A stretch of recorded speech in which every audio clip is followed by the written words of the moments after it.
বন্ধুরা, আপনারা দেখছেন কুকিং হাউস অফ অনিমা। আজকে ভেন্ডির একটা রেসিপি তোমাদের সাথে শেয়ার করব। এইভাবে ভেন্ডিটি যদি রান্না করা যায় তাহলে দুর্দান্ত হয়। একবার প্লিজ করে খেয়ে দেখতে পারো। ভিডিওটি পুরোটা দেখার অনুরোধ রইল। গ্যাসটা অফ করে দিয়েছি। ভেন্ডিগুলো এবার ঠান্ডা করে নেব। কড়াই বসিয়ে দিয়েছি। কড়াইতে সাদা তেল দিয়ে দিয়েছি। তেলটাও গরম হয়ে গেছে। একটু নুন দিয়ে দিলাম, তেল ছেপে যদি, ওই জন্য।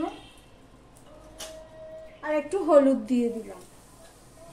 এবারে আমি আলুগুলো কেটে রেখেছি, এই আলুগুলো দিয়ে দিচ্ছি।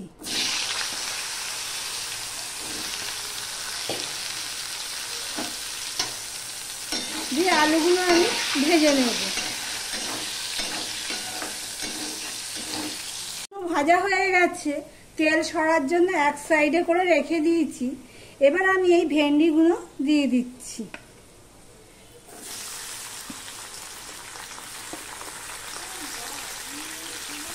এই থালাতে আমি আলুগুলো তুলে নেব।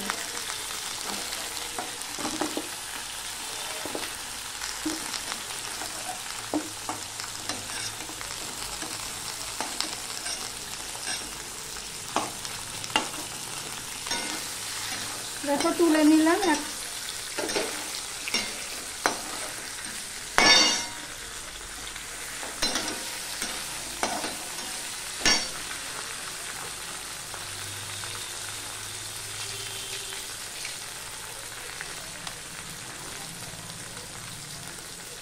এবার এখানে একটু নুন দিয়ে দিলাম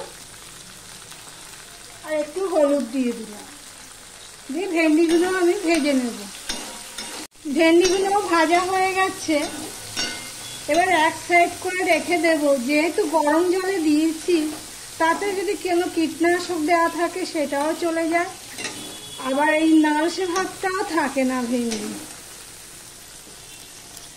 ভেন্ডি ভাজাটা তুলে নিয়েছি। এবার আরেকটু তেল দিয়ে দিয়েছি। দিয়ে এখানে এবার আমি কালো জিরে ফোড়নে দিয়ে দিলাম।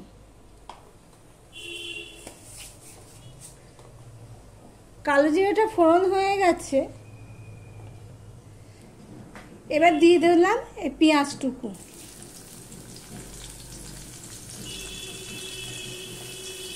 ভিডিওটি যদি ভালো লেগে থাকে প্লিজ একটা লাইক করো, সাবস্ক্রাইব করে পাশে থেকো। পেঁয়াজ দিয়ে দিলাম।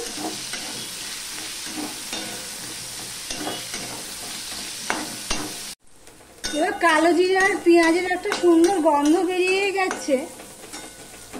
পেঁয়াজটাও দেখো বাদামি কালার হয়ে গেছে। এবার এর মধ্যে আমি একটা টমেটো আর 3টে কাঁচা লঙ্কা দিয়ে দিলাম। দেখো, টমেটোর কাঁচা গন্ধ চলে গেছে। টমেটোটা নরম হয়ে গেছে।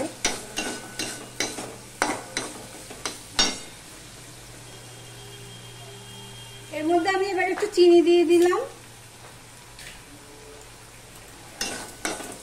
চিনিটা হয়ে গেছে, গলে গেছে, সেট হয়ে গেছে। এবার আমি অল্প একটু হলুদ দিয়ে দিচ্ছি। এই হাফ চামচের মতন জিরের গুঁড়ো দিয়ে দিলাম। হাফ চামচ ধনের গুঁড়ো দিয়ে দিলাম। আর সামান্য একটু লঙ্কার গুঁড়ো দিয়ে দিলাম। মশলাটা কষানোর জন্য একটু জল দিয়ে দিলাম। এই রেসিপিটি ভাত, রুটি, পরোটা সবার সাথে ম্যাচ হয়ে যায়। এবার মশলাটা কষিয়ে নিচ্ছি। দেখো, মশলাটা কষানো হয়ে গেছে, তেল ছেড়ে দিয়েছে। এবার এর মধ্যে আমি এই ভেজে রাখা আলু আর ভেন্ডি দিয়ে দিলাম। দিয়ে এগুলো সব মিশিয়ে আরেকটু কষিয়ে নেব। মিশিয়ে নিয়ে আরেকটু কষিয়ে নিয়েছি। এবারে এর মধ্যে আমি জল দিয়ে দিলাম পরিমাণ মতো।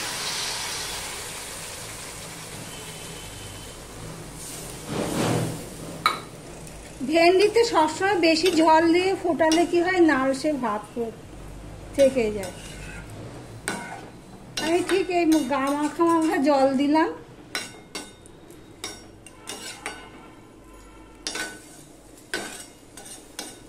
দিয়ে এবার আমি ঢাকা দিয়ে দেবো 2 মিনিটের জন্য ফুটতে। 2 মিনিট বলেছিলাম, কিন্তু ঝোলটা তো একদম কম শুকিয়ে যাবে, তাই জন্য আমি একদম লো করে দিয়ে 5 মিনিট ফুটিয়ে নিয়েছি। নিয়ে 5 মিনিট পর আসলাম।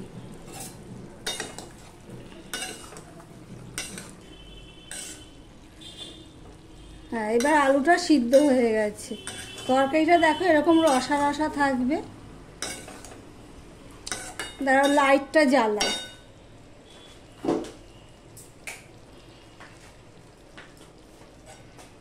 এই দেখো তরকারিটা এরকম হয়েছে। খুব ভালো হয় ভাত, রুটি, পরোটা সবের সাথেই খাওয়া যায়, খুব টেস্টফুল, নালসেও হয় না। এই দেখো, রান্নাটা এখানেই শেষ করলাম। গ্যাসটা অফ করে দিলাম। এবার একটা ডিশে নিয়ে দেখাচ্ছি। স্টিলের বাটিটাই ডিশেই নিচ্ছি। এই দেখো কেমন লাগছে কমেন্ট করে জানিও তো।